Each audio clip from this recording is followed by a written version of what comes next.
All right, good morning, boys. What is up? Today is Tuesday, January 8th, right? This is my third take filming this fucking video because I've been an idiot. But anyways, good morning. Today was a very, very clean and simple day in the market. I'll tell you that. This is all eval money. Let me go over something real quick. I was talking to It's Johnny. He's one of my favorite creators in the space. I do think he's one of the best traders ICT-wise, no glaze. He's the boy, but he was basically telling me how he believes trading one prop firm is the best way to focus on your trading, and my goal for this year is to just become the best trader I possibly can. I don't really care too much about scaling with all these prop firms, especially because it's very easy to waste a lot of money on evals and instant fundings. I spent $5,000 on instant fundings last week without actually paying too much attention to the rules, right? I was aware of the 20% consistency. I was not aware of a $9,000 profit goal. I thought that was like optional. I don't know why I'm an idiot. But there's a profit goal of $9,000, and then you can take out $3,000 per account, right? And then I realized achieving that with the 20% consistency rule is going to be a lot more difficult and a lot more expensive than I thought it was going to be, right? And actually trading them was a completely different story. So I realized, you know what? Maybe those accounts aren't for me. Let me just stick to the actual 150s that have a 40% consistency rule, or the flex have no consistency rule. I think it's 40% on evals, right? Which is not bad at all. And let me just stick to what I know. And what I know is how to copy trade 550Ks or 150Ks. I don't know how to copy trade several prop firms. And I've made a lot of money doing this. So I'm going to stick to what works for me and what I know. I went in this morning, like at 8 in the morning. I deactivated all my Tradify instant fundings. Yesterday, I deactivated my Lucid ones. So there's $5,000 down the drain. Don't really care about that because that is a lesson learned. No more instant fundings. And for the month of January, I'm going to literally stick to one prop firm. One prop firm, that is it. And I'm going to show you guys what you can do with 150Ks, right? In this scenario, we are on evals. No more, we have no funders right now. We're literally just on eval, right? I took 2 trades. First trade was a loss. I'm gonna show you why I was bullish, right? Tap into this daily gap right here, right? We tapped into this daily gap right here. From there on the 4-hour, we do have a bearish 4-hour. That's why I was open to shorts as well. If there was no 4-hour, I would not have been open to shorts. Not only is there a bearish 4-hour, but we're also in EQ of, hold up. Okay, I'm an idiot. We're not in EQ of the range. All right, I was about to order farm thinking we're in EQ of the range. We're not in EQ of the range. But we are in this bearish hourly gap. We're also in a bearish 4-hour gap. So I'm open to both shorts and longs, mainly longs. Why? We had 8:30 news. We left data highs. So we have Asian highs and data highs above us. I think that that's more important than London lows. Right, obviously I had London lows and this 6 a.m. death wick. Don't even know what this shit was. 6:30 a.m. news, I guess, marked out on my charts. I had those marked out as sell side draws, thinking, all right, if price is going to push lower, those are my draws for the day, right? We tap into what I see is a 15-minute change in state and delivery. Why is this a change in state and delivery? Sweep these lows, close higher. Sorry, here. 15-minute breaker block. Sorry, it's an order block. And then we close higher above the wick. That's not a CISD because we did not sweep this low. Meant to put breaker block, right? So 15-minute breaker block aligned with, guess what it's aligned with? True day open. So we have midnight opened, aligned with a breaker block. I see that as a very key point for price to reject from, right? We get a rejection. We also get an SMT at the low. So internal SMT at true day open. And in my eyes, I thought this really closed up here. I thought it was going to give us a CISD. And if you look at the close on ES, sorry, we never swept that low. So I was very confident in longs towards data highs. So I did go in pretty heavy risk here, and I ended up losing like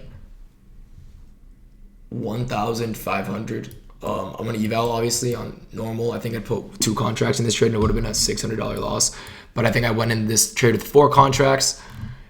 Pretty simple trade. Like I said, I went long right here at 929 or 930 open. I guess you can see my executions here, right? And then I scaled in somewhere up here. And then I got stopped out of both positions right over here, right? So pretty simple trade. I'm not too unhappy about this loss. It's not terrible. Data highs, Asian highs, like I said, coming out of 15-minute breaker block, coming out of true day open, right? Second trade we took. Once I realized, all right, we have these draws below us. This is the daily gap. Forget this. Get this shit off my charts. We have London lows and just this swing low that we put in overnight, right? So what do?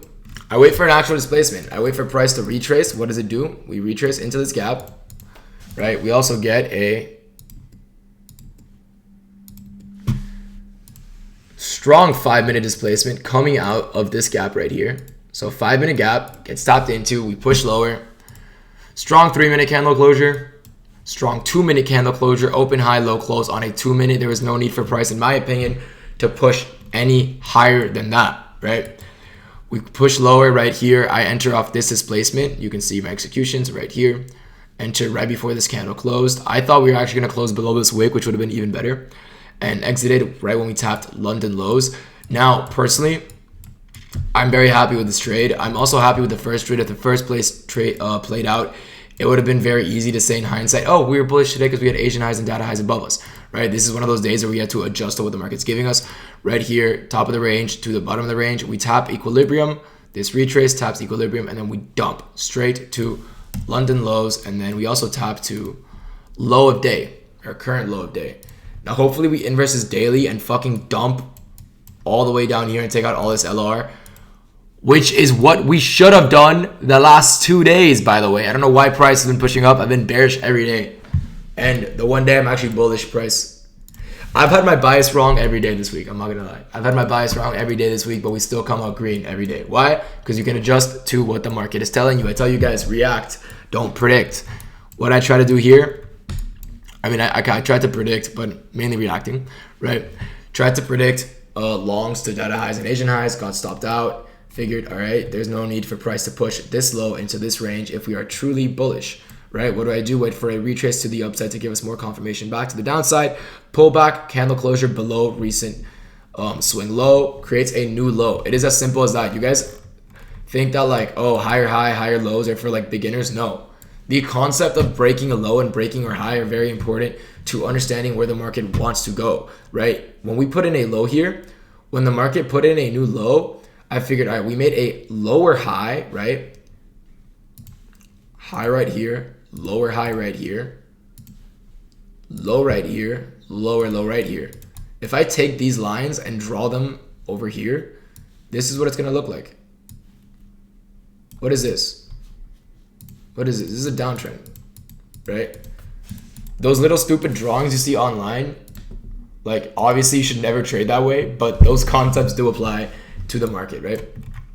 So the concept of a lower low and a higher high also apply to this. Once we broke the low, I figured there's no reason for price to push any higher now. We're clearly putting in lower lows and lower highs, right? We're in a downtrend and London lows are below us. Let me just wait for a displacement to the downside. Got it here after a retrace into a gap, right? Simple as that. Pretty simple day. If you guys have any questions about this, feel free to comment. I will be there to answer. Free Discord is also in bio if you guys are interested in that, right?